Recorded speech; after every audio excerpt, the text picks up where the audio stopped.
नमस्कार, मैं मिथिलेश कुमार आप लोगों का इस ऑनलाइन कोचिंग में हार्दिक हार्दिक अभिनंदन करता हूँ। जैसा कि पिछले वीडियो में हमने बताया है कि हमारे पास अब सभी व्यवस्थाएं हो चुकी है ऑनलाइन क्लास की। तो आइए हम आगे बढ़ते हैं। तो हमने बोला था कि 12th क्लास का बायोलॉजी में पढ़ाऊँगा और सब लोग जानते भी हैं कि मैं बायोलॉजी ही पढ़ाता हूँ 12th क्लास का। तो अभी हम लोग बायोलॉजी का चैप्टर शुरू करने जा रहे हैं, चैप्टर 3। ठीक है, बायोलॉजी का चैप्टर 3 हम लोग शुरू कर रहे हैं, जिसका नाम है फीमेल रिप्रोडक्टिव सिस्टम। ठीक है, तो फीमेल रिप्रोडक्टिव सिस्टम के बारे में हम लोग मतलब चैप्टर 3 जो है उसमें तो ह्यूमन रिप्रोडक्शन पढ़ना है। एक ह्यूमन रिप्रोडक्शन का जो मेल वाला पार्ट है, मेल रिप्रोडक्टिव सिस्टम, उसको हमने पढ़ लिया है, मैंने पढ़ा दिया पहले। ठीक है, अब बच गया है फीमेल रिप्रोडक्टिव सिस्टम। तो आइए फीमेल रिप्रोडक्टिव सिस्टम के बारे में हम लोग पढ़ लेते हैं। ठीक है, तो फीमेल रिप्रोडक्टिव सिस्टम नाम से ही स्पष्ट है, फीमेल रिप्रोडक्टिव सिस्टम यानी कि वह जनन तंत्र, हिंदी में कहेंगे मादा जनन तंत्र, तो कहेंगे कि वह जनन तंत्र जो मादा के शरीर में पाया जाता है। ठीक है, एक मादा के शरीर में, एक स्त्री के शरीर में पाए जाने वाले जनन तंत्र को मादा जनन तंत्र कहते हैं। ठीक है, और इंग्लिश में वही कहेंगे कि फीमेल बॉडी में पाए जाने वाले रिप्रोडक्टिव सिस्टम को फीमेल रिप्रोडक्टिव सिस्टम कहते हैं। सिंपल सी बात। ठीक है, अब देखिए ये फीमेल रिप्रोडक्टिव सिस्टम कहाँ होता है, क्या काम करता है, इसमें कौन कौन से अंग और कौन कौन सी ग्रंथियां होती है, इसके बारे में हम लोग क्लियर चर्चा करेंगे। ठीक है, तो हम बता दें कि जो हम लोग का बॉडी होता है इसके अलग अलग पार्ट होते हैं, इसमें अलग अलग कैविटी होता है। बॉडी के अंदर, शरीर के अंदर जो खाली स्थान होता है उसके अलग अलग हिस्से होते हैं। जैसे कि यहाँ पे ये ऊपर सिर का जो हिस्सा है, सिर के हिस्से में जो खाली स्थान होगा उसको हम लोग क्रेनियम कहेंगे या ब्रेन बॉक्स कहेंगे। इसके अंदर जो खाली स्थान होता है जिसमें मस्तिष्क भरा रहता है, इस खाली स्थान को ब्रेन बॉक्स कहते हैं। उसी तरह से ये सीने के अंदर जो खाली स्थान होगा उसको थोरैक्स कैविटी कहेंगे। ठीक है, या चेस्ट कैविटी कहेंगे। और इसके नीचे आएंगे ये पेट वाला हिस्सा, तो इसको हम लोग क्या कहते हैं, एब्डोमिनल कैविटी कहते हैं। और एब्डोमिनल कैविटी से नीचे आते हैं इसको पेल्विस कैविटी कहते हैं। और फीमेल रिप्रोडक्टिव सिस्टम जो होता है वो पेल्विस कैविटी में ही पाया जाता है। ठीक है, तो ये पता चल रहा है कि फीमेल रिप्रोडक्टिव सिस्टम जो है वो कहाँ रहता है, तो पेल्विस कैविटी में रहता है। ठीक है, फीमेल रिप्रोडक्टिव सिस्टम कहाँ रहता है, तो पेल्विस कैविटी में रहता है। ठीक है, और यह विभिन्न प्रकार के ऑर्गन एंड ग्लैंड से मिलकर बना होता है। ऑर्गन एंड ग्लैंड, ध्यान दीजिएगा यहाँ पे किससे बना है, तो विभिन्न प्रकार के ऑर्गन्स एंड ग्लैंड से मिलकर के बना होता है। ठीक है, विभिन्न प्रकार के अंग और ग्रंथियों से मिलकर के बना होता है। यहाँ पे एक बात ध्यान देने वाली है कि ऑर्गन एंड ग्लैंड, वैसे हम लोग इस बात पे मतलब इसको हम क्लियर करना चाहते हैं कि ऑर्गन क्या है, ग्लैंड क्या है। तो ऑर्गन हम लोग उस पार्ट को कहते हैं, वैसा नहीं है, दोनों का दोनों हमारे बॉडी का ही हिस्सा है, लेकिन ऑर्गन हमारे बॉडी का वो हिस्सा है जो अपने काम को खुद करता है। जैसे कि हम बोल रहे हैं तो माउथ से बोल रहे हैं, मुंह से बोल रहे हैं, तो इस बोलने क्रिया में मुंह भाग ले रहा है, जीभ भाग ले रहा है। ठीक है, खाना खाते हैं तो खाना खाने का भी काम मुंह करता है। ठीक है, यानी कि भोजन पचाने की बात करें तो आमाशय खुद भोजन को पचाता है। तो इस तरह के शरीर के जो भाग होते हैं जो अपने काम को खुद करेंगे तो उसको ऑर्गन कहेंगे। लेकिन हमारे शरीर के वो भाग जो अपने काम को खुद नहीं करेंगे, किसी दूसरे के सहायता से करेंगे, तो उसको ग्लैंड कहेंगे। जैसे लार ग्रंथि, लार ग्रंथि जो होती है उसका काम क्या होता है, तो भोजन का पाचन शुरू करना। और भोजन का पाचन शुरू तब होगा जब लार ग्रंथि से लार स्रावित होगा। ठीक है, तो जब लार ग्रंथि से लार स्रावित होता है तो भोजन का पाचन शुरू होता है। ठीक है, यानी कहने का मतलब कि ग्रंथियां जो है अपने काम को खुद नहीं करती है, वो अपने द्वारा स्रावित पदार्थ से काम को करती है, और अंग जो है अपने काम को खुद करते हैं। ठीक है, तो मादा जनन तंत्र में कुछ ऑर्गन्स एंड कुछ ग्लैंड्स पाए जाते हैं, यानी कुछ अंग होते हैं और कुछ ग्रंथियां होती है। और ये कहाँ होता है, तो पेल्विस कैविटी में होता है। यहाँ पे इतना क्लियर हो गया। फिर आगे देखते हैं फीमेल रिप्रोडक्टिव सिस्टम जो है इसके अंदर क्या क्या होता है, क्या क्या बनता है, कौन सी प्रक्रिया होती है, तो देखते हैं। तो फीमेल रिप्रोडक्टिव सिस्टम में female sex hormone, female sex hormone जो है एस्ट्रोजन का स्राव होता है। ठीक है, फीमेल सेक्स हार्मोन जो एस्ट्रोजन है इसका स्राव होता है। और साथ ही साथ एक और हार्मोन होता है प्रोजेस्टेरॉन।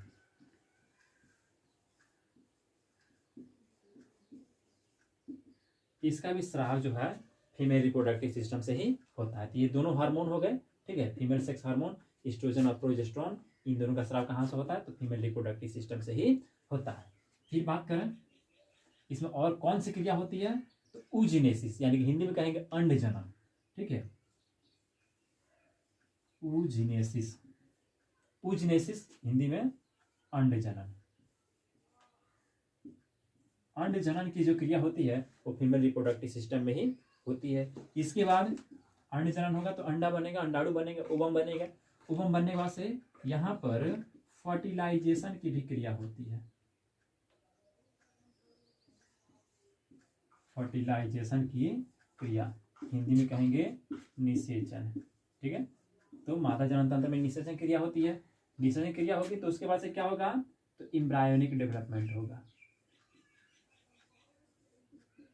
एम्ब्रायोनिक डेवलपमेंट यानी कि भ्रूणीय विकास, ठीक है। तो कौन कौन सी क्रिया हुई? तो इसमें फीमेल सेक्स हार्मोन का स्राव होगा, फिर ऊजिनेसिस क्रिया होगी, फर्टिलाइजेशन क्रिया होगी, एम्ब्रायोजेनेसिस की क्रिया होगी। और सबसे इंपॉर्टेंट चीज फीमेल रिप्रोडक्टिव सिस्टम के अंदर जो होता है वो क्या है? तो मेंस्ट्रुअल साइकिल, मेंस्ट्रुअल साइकिल, ठीक है। तो female reproductive system menstrual cycle की भी क्रिया होती है, जो कितना समय लेता है?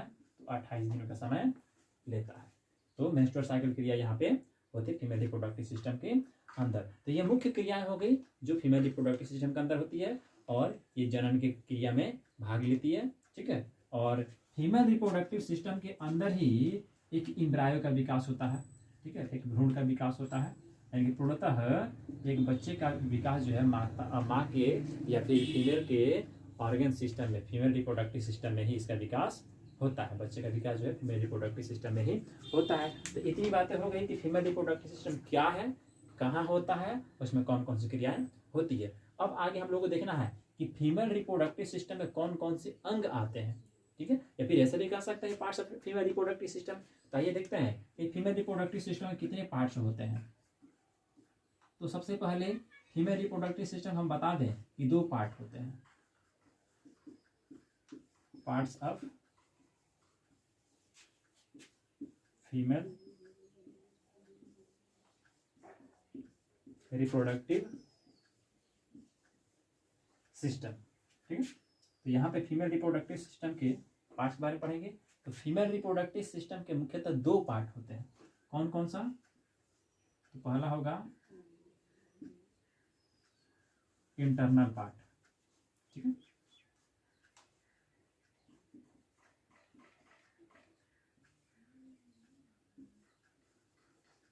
इंटरनल पार्ट, और दूसरा होगा एक्सटर्नल पार्ट। तो फीमेल रिप्रोडक्टिव सिस्टम के 2 पार्ट हुए, इंटरनल और एक्सटर्नल। इंटरनल यानी कि जो शरीर के अंदर होगा, त्वचा के अंदर होगा, पेल्विस कैविटी के अंदर होगा, और एक्सटर्नल यानी कि वो पेल्विस कैविटी से बाहर जो दिखाई देगा हम लोग को, ठीक है। ये जो दिखाई देता है ना, इसको हम लोग गोनाइड्स भी कहते हैं या जेनेटेलिया भी कह देंगे, ठीक है, छोड़िए उसको। तो यहाँ पे जो है ये इस तरह से फीमेल रिप्रोडक्टिव सिस्टम के 2 पार्ट हो गए, इंटरनल पार्ट और एक्सटर्नल पार्ट। और हम लोग मुख्य रूप से इंटरनल पार्ट को ही पढ़ना है, एक्सटर्नल की भी चर्चा कर लेंगे हल्का सा, लेकिन मुख्य रूप से हम लोग को इंटरनल पार्ट के बारे में पूरी तरह से पढ़ना है। तो आइए हम लोग फीमेल रिप्रोडक्टिव सिस्टम के इंटरनल पार्ट के बारे में पूरा पढ़ते हैं।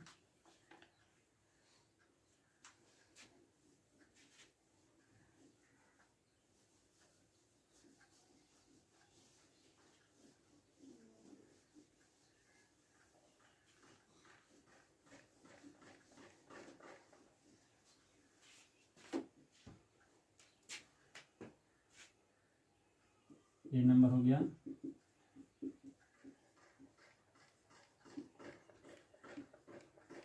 Internal part of female reproductive system,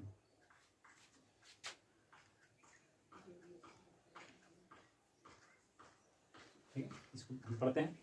देखिए तो इसको हम लोग फिगर से समझने का प्रयास करते हैं। पहले हम फिगर बनाते हैं कि internal part of female reproductive, यानी कि फीमेल रिप्रोडक्टिव सिस्टम जो इंटरनल पार्ट है ये कैसा होता है, इसमें कौन कौन से अंग होते हैं। या फिर ऐसा भी कह सकते हैं, इसका दूसरा हेडिंग हम लोग ये भी दे सकते हैं, स्ट्रक्चर ऑफ फीमेल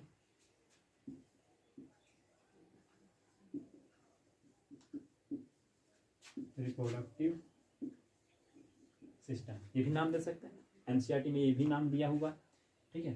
तो structure of female reproductive system देखते हैं। तो सबसे पहले फिगर बनाते हैं। तो फीमेल रिप्रोडक्टिव सिस्टम में कौन कौन से अंग होते हैं ये फिगर में ही दिखाई देगा, ठीक है।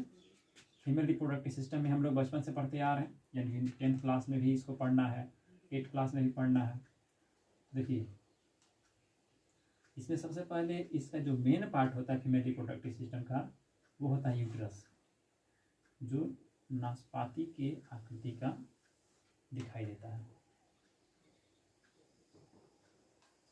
ऐसे बना देंगे। अब इसको यहाँ से हटाते हैं।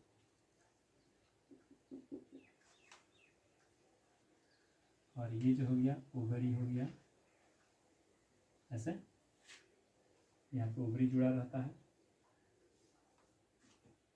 और ये हो गया फैलोपियन ट्यूब,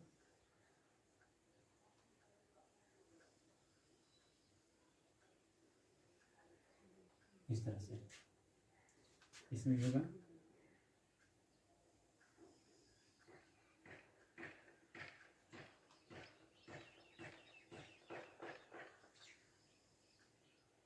ये भी हो गया फैलोपियन ट्यूब, ठीक है। और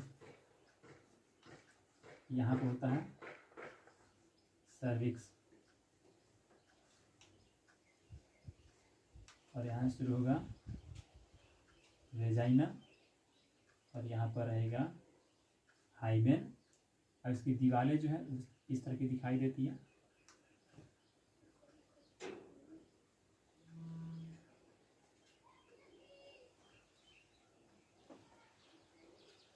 ये ठीक है। ये फीमेल रिप्रोडक्टिव सिस्टम के मुख्य भाग यहाँ पे दिखाई दे रहा है। यही है फीमेल रिप्रोडक्टिव सिस्टम, जिसका मतलब ये मादा जनन तंत्र का आंतरिक भाग जो है इस तरह का दिखाई देता है। अब इसको हम देखते हैं कौन क्या है। तो मादा जनन तंत्र के अंदर सबसे मुख्य अगर कोई भाग है, सबसे मुख्य कोई भाग है तो वो है ये बीच वाला। ये क्या है? यूटेरस है। ये बीच वाला जो है ये क्या है? यूटेरस है, ठीक है। यानी कि हिंदी में क्या लिखेंगे इसको? गर्भाशय, ठीक है। ये क्या है? तो गर्भाशय है। इसी में बच्चे का निर्माण होता है, बच्चे का विकास इसी में होता है, ठीक है। अब गर्भाशय एक लंबा सा दिख रहा है, एक मांसल भाग होता है, काफी लंबा होता है, ठीक है। तो इसका ऊपर का भाग जो है, इसके ऊपर के भाग से दो नली निकली हुई है। तो इस दोनों नली का, यानी कि गर्भाशय से ही ये नली निकलती है। तो इस नली का नाम क्या है? ओविडक्ट,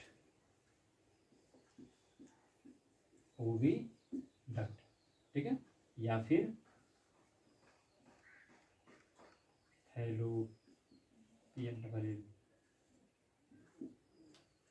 फैलोपियन ट्यूब भी इसका नाम देते हैं, ठीक है। ओविडक्ट या फैलोपियन ट्यूब, इस तरह से हो गया। अब देखिए ये कौन सा भाग है? ये है ओवरी, ठीक है। ये कौन सा भाग है? ये है सर्विक्स। ये क्या है?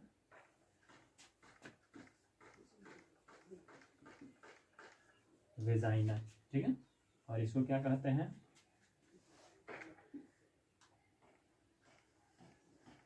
वल्व या वेजाइनल ओरिफिस, ठीक है। इफ रहेगा वेजाइनल ओरिफिस। तो ये जो है फीमेल रिप्रोडक्टिव सिस्टम का एक ओवरव्यू है, क्लियर स्ट्रक्चर। मतलब कि इसमें जितने भाग हैं फीमेल रिप्रोडक्टिव सिस्टम में, जो अंग आते हैं, जो ग्रंथि आती है, उनको हमने लिख दिया है। लेकिन इनको एक एक करके जब पढ़ेंगे तो इसमें और भी अंदर जाएंगे, इसके अंदर की और गहराई की बातें जानेंगे। लेकिन structure of female reproductive system जो हेडिंग दिए हैं, इस पर जब क्वेश्चन आएगा तो उस क्वेश्चन के हिसाब से इतना काफ़ी है, ठीक है। यानी जो टॉपिक कह रहा है internal part of female reproductive system, तो इंटरनल पार्ट में इतना ही चीज़ें होता है। इसको जब क्लियर करेंगे एक एक करके जब पढ़ेंगे, जैसे कि यूट्रस जब हेडिंग करेंगे तो उसमें कुछ ज़्यादा होगा, ठीक है, तो उसके बारे में क्लियर जानकारी हम लोग लेंगे। तो यहाँ पे बस एक देखने का प्रयास करते हैं ये क्या है, तो फीमेल रिप्रोडक्टिव सिस्टम का इंटरनल पार्ट है, एक्सटर्नल पार्ट नहीं है, इंटरनल पार्ट है जो अंदर की ओर होता है। इसमें कौन कौन से अंग है, कौन कौन सी ग्रंथि है, उसको देखते हैं हम लोग। तो सबसे पहला अंग इसमें जो है और सबसे मुख्य अंग जो है वो क्या है, यूटेरस, ठीक है। तो यूटेरस जो होता है वो फीमेल रिप्रोडक्टिव सिस्टम का एक मुख्य भाग होता है जो त्रिभुजाकार होता है, देख सकते हैं त्रिभुजाकार है, यहाँ पे और यहाँ पे अगर 3 पॉइंट बनाए तो कैसा होगा, त्रिभुजाकार बन जाएगा, ठीक है। तो इसीलिए कहा था कि फीमेल रिप्रोडक्टिव सिस्टम में यूट्रस जो होता है एक बहुत ही महत्वपूर्ण अंग होता है जो त्रिभुजाकार होता है और ये पूर्णतः मांसल होता है। ये जो है पूर्णतः मांसल होता है, पूरी तरह से मांस का बना होता है, इसकी दीवारें गद्देदार होती है, ठीक है। अब देखिए ये यूट्रस जो है ये लंबा दिख रहा है, गर्भाशय जो लंबा दिख रहा है। अब इस गर्भाशय का निचला हिस्सा जो है पतला है, ऊपर का हिस्सा चौड़ा है, नीचे का हिस्सा पतला है। ये पतला हिस्सा जो है इसका नाम क्या है, सर्विक्स, ठीक है। और इसी में ऊपर जाते हैं तो यहाँ से 2 नली निकली हुई है और इन 2 नलियों का नाम क्या है, ओविडक्ट, ठीक है। तो मादा जनन तंत्र के आंतरिक भाग का पहला भाग हो गया यूटेरस, पहला अंग हो गया यूटेरस गर्भाशय, और दूसरा अंग क्या होगा, ओविडक्ट, ठीक है। दूसरा क्या होगा, ओविडक्ट होगा। ओविडक्ट जो है ये भी क्या है, एक नली है जो कहाँ से निकलता है, तो यूटेरस के ऊपर के हिस्से से, पिछले हिस्से से निकलता है और कहाँ तक जाता है, तो ओवरी तक जाता है, ठीक है। फीमेल रिप्रोडक्टिव सिस्टम का तीसरा भाग क्या हो गया, ओवरी हो गया, और चौथा भाग क्या होगा, तो सर्विक्स होगा, ठीक है। ये सर्विक्स क्या है, तो जैसे कि यूटेरस ऊपर की ओर 2 नली बना रहा है, पीछे के छोर जो है ऊपर का जो छोर है वो नली में बदल गया, लेकिन नीचे का छोर जो है वो एक ही जगह पे आके पतला हो गया, तो उस पतले भाग का क्या नाम होगा, सर्विक्स, ठीक है। तो चौथा भाग हो गया सर्विक्स। अब ये सर्विक्स बाहर जब खुलेगा तो एक नली में खुलेगा, ठीक है, एक मतलब संकुचनशील नली में खुलेगा, उस संकुचनशील नली का नाम क्या होगा, वेजाइना, ठीक है। और ये क्या होगा, 5वां भाग होगा एक्सटर्नल पार्ट का, ठीक है। अब इस वेजाइना के अंदर ये झिल्ली लगा होता है जिसका नाम हाइमेन होता है, ठीक है। ये जो झिल्ली है इसका नाम हाइमेन होता है, ठीक है। और ये वेजाइना जो है बाहर जब खुलता है तो उसको बल्ब या वेजाइनल ओरिफिस नाम देते हैं, ठीक है। तो ये मतलब कि एक ओवरव्यू है फीमेल रिप्रोडक्टिव सिस्टम का। फीमेल रिप्रोडक्टिव सिस्टम में कौन कौन से अंग है, कौन कौन सी ग्रंथि है यहाँ पे दिखाई देती, इसमें अंग कौन कौन से है लिख देते हैं, इसमें अंग कहाँ कहाँ पे है, तो ये जहां देखिए केवल यहाँ पे फीमेल रिप्रोडक्टिव सिस्टम में केवल ओवरी जो है यही एकमात्र ऐसी भाग है मादा जनन तंत्र का, यह एकमात्र ऐसा भाग है जो अंग और ग्रंथि दोनों का काम करता है, ठीक है। ओवरी जो है वो क्या है, ऑर्गन एंड ग्लैंड दोनों का कार्य करता है, दोनों का कार्य करता है, ठीक है। तो फीमेल रिप्रोडक्टिव सिस्टम में ये ओवरी एकमात्र ऐसा अंग है जो अंग और ग्रंथि दोनों की तरह कार्य करता है। क्यों, क्योंकि ये जो है ओवरी जो है इसके अंदर oogenesis क्रिया होती है, अंडाणु बनता है, इसीलिए ये अंग हो गया, ठीक है। और इसके अंदर ओवरी के अंदर ही एस्ट्रोजन और प्रोजेस्टेरोन हार्मोन का भी निर्माण होता है, इसीलिए यह एक ग्रंथि भी हो गया। तो इस तरह से ओवरी अंग और ग्रंथि दोनों का काम करता है। इसके अलावे भी इसमें कई जगह पे ग्रंथियां पाई जाती है, जैसे कि ये इसके दीवारों के बारे में, यानी कि यूट्रस के दीवारों के बारे में जब पढ़ेंगे तो बताया जाएगा यहाँ पे कि यूट्रस की दीवारें 3 परत की बनी होती है। ऐसे यूट्रस की जो दीवारें हैं उसकी 3 परतें होती है। तो जो अंदर की परत होती है उसका नाम होता है इंडोमेट्रियम, और इंडोमेट्रियम में एक विशेष प्रकार की ग्रंथि होती है जिसे इंडोमेट्रियल ग्लैंड कहते हैं, ठीक है।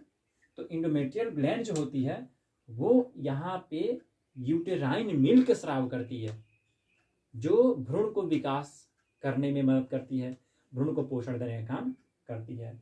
उसके साथ जो है यहाँ पे ये सर्विक्स जो है, सर्विक्स के अंदर भी आंतरिक दीवार पर भी सर्वाइकल ग्लैंड पाई जाती है।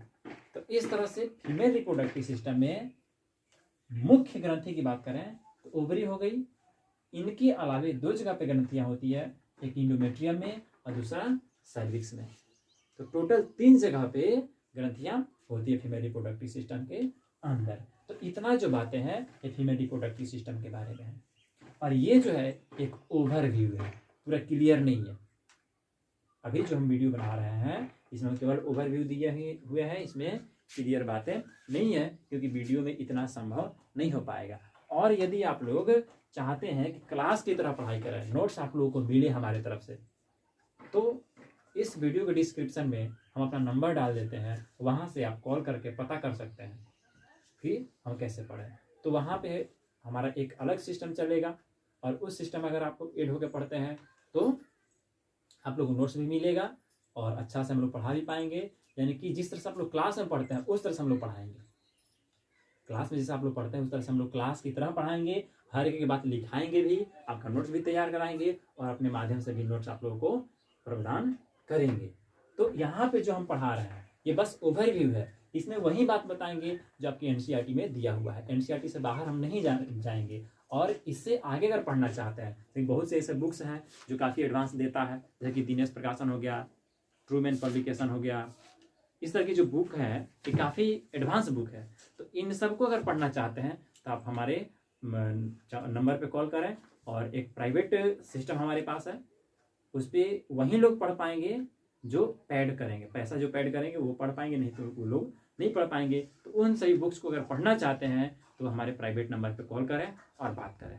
अब आइए आगे बढ़ते हैं हम लोग। फीमेल रिप्रोडक्टिव सिस्टम का ओवरव्यू तो हो गया, लेकिन अब इसमें हर एक एक अंग के बारे में क्लियर पढ़ने का काम हम लोग करते हैं।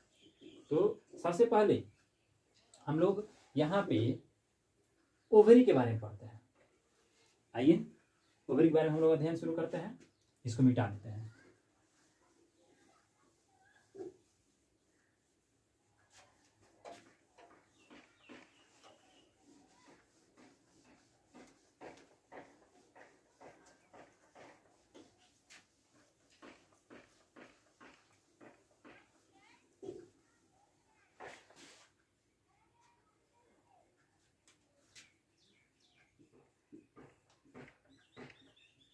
ओवरी हिंदी में इसको कहते हैं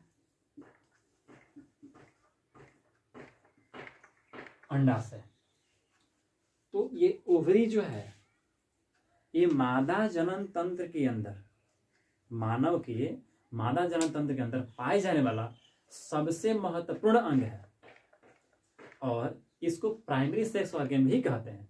तो ये सबसे महत्वपूर्ण अंग और प्राइमरी सेक्स ऑर्गन क्यों कहते हैं, इसका वजह है माँ के गर्भ में जब बच्चे का विकास हो रहा होता है, माँ के गर्भ में जब बच्चे का विकास हो रहा होता है तो उसके डेवलपमेंट के क्रम में, विकास के क्रम में जब उसके जनन तंत्र बनते हैं तो जनन तंत्र में सबसे पहले अगर कोई अंग सामने आता है तो वह है ओवरी। नर में टेस्टिस और मादा में ओवरी। ठीक है। तो ये विकास के समय, बच्चे के विकास के समय जो सबसे पहला अंग बनता है जनन तंत्र के अंदर, तो वो क्या है, ओवरी है। इसीलिए ओवरी को हम लोग क्या कहते हैं, तो प्राइमरी सेक्स ऑर्गन कहते हैं। ओवरी क्या है, तो फीमेल रिप्रोडक्टिव सिस्टम का प्राइमरी सेक्स ऑर्गन है।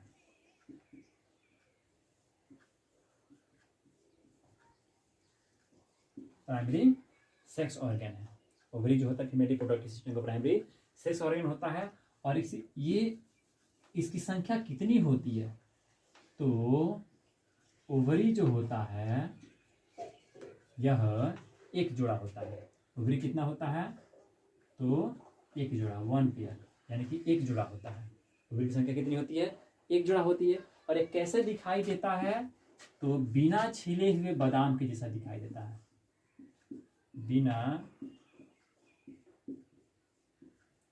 छिले हुए बादाम के जैसा दिखाई देता है। ये बिना छिले हुए बादाम के जैसा दिखाई देता है। कहने का मतलब कि यहाँ पे हम फिगर बनाते हैं। फीमेल रिप्रोडक्टिव सिस्टम का हाफ पार्ट यहाँ बनाते हैं, आधा वो छोड़ देते हैं।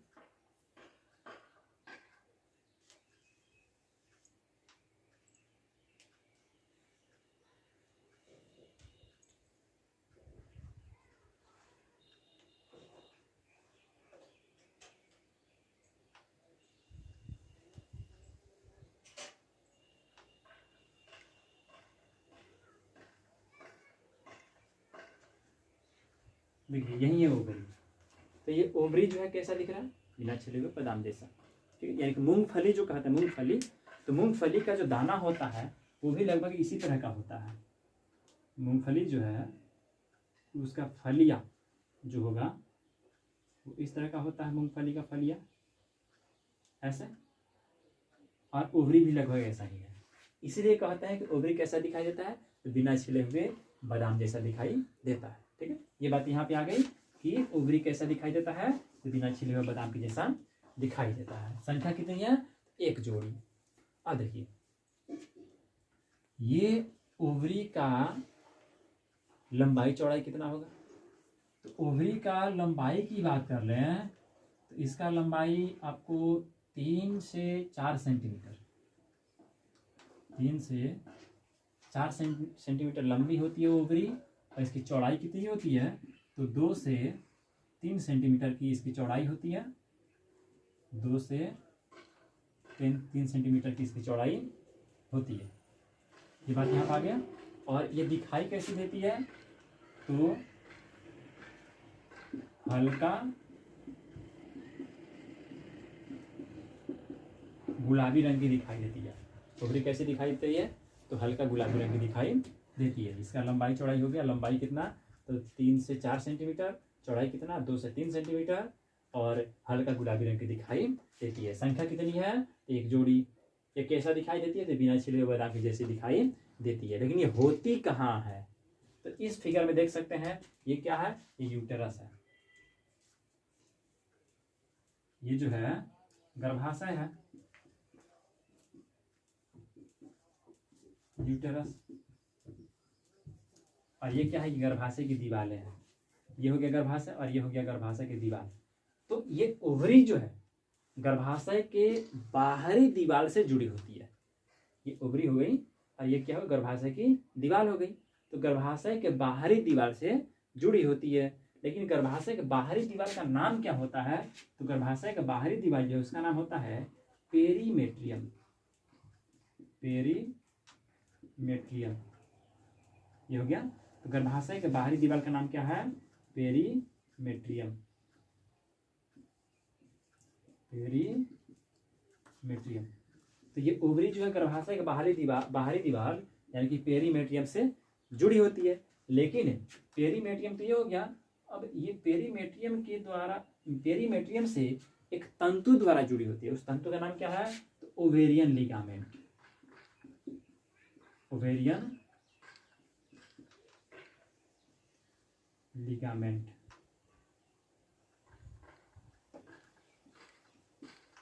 इसका नाम क्या है, ओवेरियन लिगामेंट। ये जो तंतु है उस तंतु का नाम हो गया ओवेरियन लिगामेंट। अब एक तरफ से तो ये ओवरी यूट्रस के पेरीमेट्रियम से ओवेरियन लिगामेंट के द्वारा जुड़ी हुई है और दूसरी तरफ से स्वतंत्र है। इसका दूसरा छोर जो है क्या है, स्वतंत्र है। लेकिन स्वतंत्र होते हुए भी कवर किया गया है किसके द्वारा, तो फिम्बरी द्वारा। ये फिम्बरी क्या है, फिम्बरी द्वारा कवर किया गया है। फिम्बरी क्या है, तो फैलोपियन ट्यूब का अगला हिस्सा है, स्वतंत्र छोर है जो ओवरी को ढक रखता है। ठीक है। तो ये ओवरी के बारे में हुआ कि ओवरी का लंबाई कितना, तो 3 से 4 सेंटीमीटर, 2 से 3 सेंटीमीटर चौड़ाई, हल्का गुलाबी रंग का दिखाई देती है। ये होती कहाँ है, तो पेरीमेट्रियम से जुड़ी होती है। लिख सकते हैं कि यूटेरस के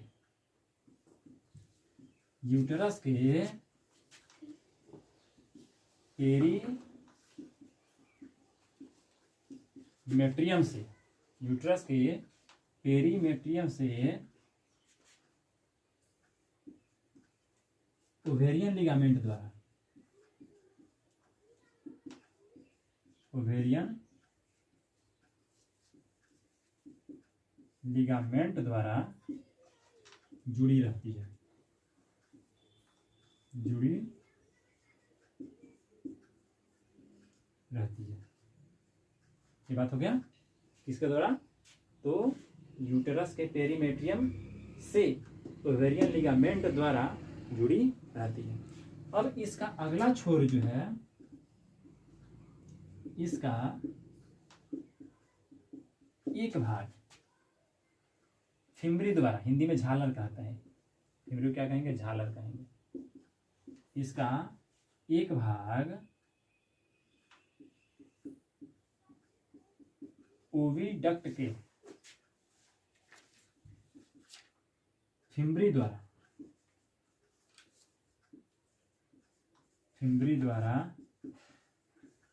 ढका रहता है। ये बात हो गई। दिख रहा है यहाँ फिगर में कि ओवरी का अगला भाग क्या है? तो ओविडक्ट के फिम्बरी द्वारा ढका हुआ। ये बात हो गई। अब देखिए, ये ओवरी जो है, इसके ओवरव्यू यहाँ पे हो गए, यानी कि प्राइमरी सेक्स और पता लग गया, एक पेयर होता ही पता लग गया, बिना छिले हुए बादाम की जैसा दिखाई दे भी हो गया। इसका लंबाई चौड़ाई ये इतना हो गया। फिर यूट्रस से जुड़ा होता है, ये पता लग गया हम लोग को। अब इसके अंदर जब प्रवेश करेंगे तो उसमें क्या पता चलेगा? तो पहले ये देख ले, ये तो पता इसका स्ट्रक्चर, मतलब कि इसका क्या है, परिचय कहेंगे। ये ओवरी का परिचय हो गया। लेकिन काम क्या करता है? तो काम की बात कर लें तो ओवरी का काम क्या है?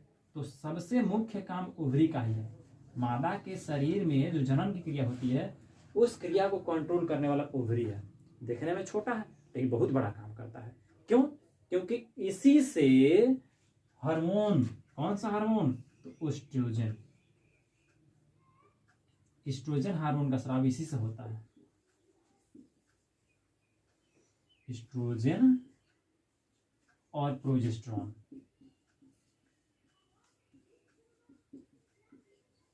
एस्ट्रोजन और प्रोजेस्टेरोन हार्मोन जो है, इनका स्राव ओवरी से ही होता है। एस्ट्रोजन और प्रोजेस्टेरोन हार्मोन का स्राव ओवरी से ही होता है। और यही तो ऐसे हार्मोन है जो मादा के जनन तंत्र में या पूरी बॉडी में बहुत अधिक परिवर्तन लाते हैं। अगर ये दोनों हार्मोन ना हो तो एक फीमेल के अंदर मैच्योरिटी नहीं आएगी, एक लड़की के अंदर यौनावस्था नहीं आएगी, और उसके जो जनन तंत्र विकसित नहीं हो पाएंगे, और वो लड़की जब औरत बनेगी तो एक मां नहीं बन सकती है। क्यों? क्योंकि ये दोनों हार्मोन ऐसे हार्मोन हैं जो मेंस्ट्रुएशन की क्रिया संपन्न कराते हैं, अंड जनन की क्रिया संपन्न कराते हैं, निषेचन की क्रिया संपन्न कराते हैं, यहाँ तक कि बच्चे के जन्म में भी इन्हीं का योगदान होता है। और बच्चा अगर माता का स्तनपान करता है तो जब तक ये हार्मोन बने रहेंगे शरीर में